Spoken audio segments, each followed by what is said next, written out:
Nyom adiokron. Erade, wona waye yen dwane kobia. Awonto atoaso nyinaa mu. Wo de wonyanwo mepo. Na wonya nyi asase ni wiase adie no.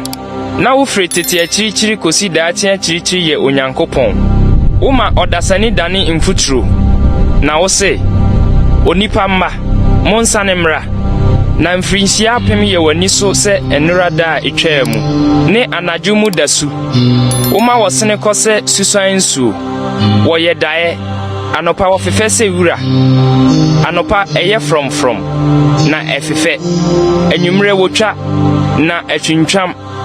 Na yeresa wabufuo mu. Na yahye wabufuhye no ano. Wodi ye mumuyo esi wanim. Wodi ye nkokoa mbone aba wanim han no mu. Na yen na nyina atwam kɔ wabufuo mu.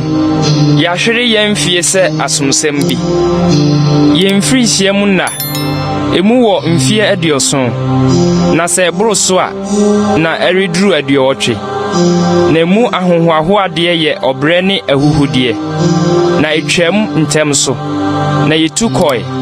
Hwan na ohunu wabufuo ano dene a ɛyɛ. Ni wani bireye. Sɛ wo hu surotie. Ma yenhunu yen nakan. Sɛ de etie. Na yenyanyansa akoma. Erade sanwachi da ben ara. Na ma wonko anye wo mɔbɔ. Fa wado ema yemme nhima. Na yedi ahurusie. Na yeni age yen na nyinaa mu.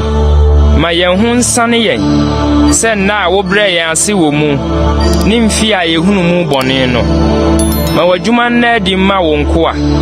Na wani monyam na di won maso. Na Awurade yen Nyankopɔn animtie mmra yen so. Na yen sa no adwuma no. Ma no nye yie ma yen. Ane yen sa no adwuma. Ma no nye yie.